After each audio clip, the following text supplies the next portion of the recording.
কবরস্থানের মধ্যে গরু ছাগল বাঁধা ঠিক না। কেন ঠিক না? কবরে যদি আযাব হয় গরু ছাগল লাফালাফি করা শুরু করে দেয়। এই জন্য কবর বা গরুস্থানের আশেপাশে গরু ছাগল বাঁধা ঠিক না, কারণ তাদের কষ্টগুলা তারাও কষ্ট পায়।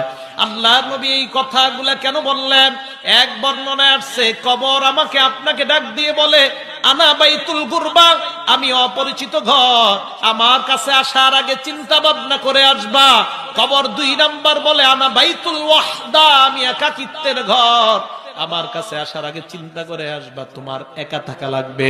৩ নাম্বার কবর বলে, আনা বাইতুদ্দুদ, আমি পোকামাকড়ের ঘর, আমার আগে চিন্তা করে আসবা তুমি এই পোকামাকড়ের খাওয়ান হইতে পারবা কিনা। ৪ নাম্বার কবর বলে, আনা বাইতুত তুরাব, আমি মাটির ঘর, আমার কাছে আসার আগে চিন্তা ভাবনা করে আসবা।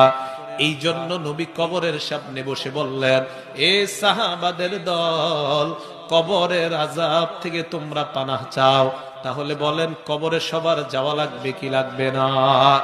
আসেন এবার আগের আলোচনায়, জান্নাত মরণের আগে না পরে? মরণের পরে। এবার কিয়ামতের মাঠে গেলাম আমরা সবাই। কিয়ামতের মাঠে যাওয়ার পর আমাদের গ্রুপ হবে 2টা। সবাই বলেন কয়টা? সূরা হুদ আয়াত নাম্বার 105-107 আল্লাহ বলেন, ফামিনহুম শাকিয়্যুন ওয়া মিনহুম সাঈদ, একটা দল হবে হতভাগা আর একটা দল হবে সৌভাগ্যবান। আল্লাহ বলেন, ফাআম্মাল্লাযীনা শাকু ফাফিন্নার, যারা সৌভাগ্যবান, যারা হতভাগা, তাদের ঠিকানা হলো জাহান্নাম।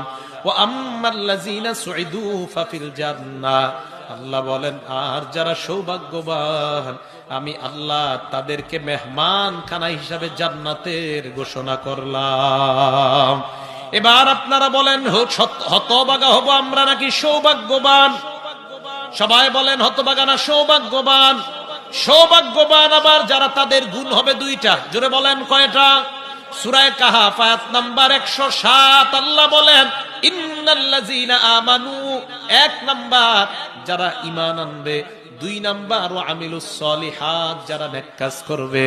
আল্লাহ বলেন, কানাত লাহুম জান্নাতুল ফিরদাউসি নুজুলা, আমি আল্লাহ মেহমানখানা হিসাবে তাদেরকে জান্নাতুল ফেরদাউস দেওয়ার ঘোষণা করলাম।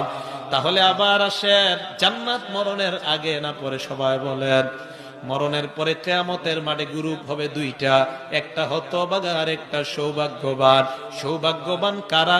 আল্লাহ বলেন 2 গুণওয়ালা হবে যারা। 2 গুণ কোনটা? 1 নাম্বার ঈমান, 2 নাম্বার নেক কাজ। জোরে বলেন 1 নাম্বার, আরো জোরে বলেন 1 নাম্বার ঈমান। আবার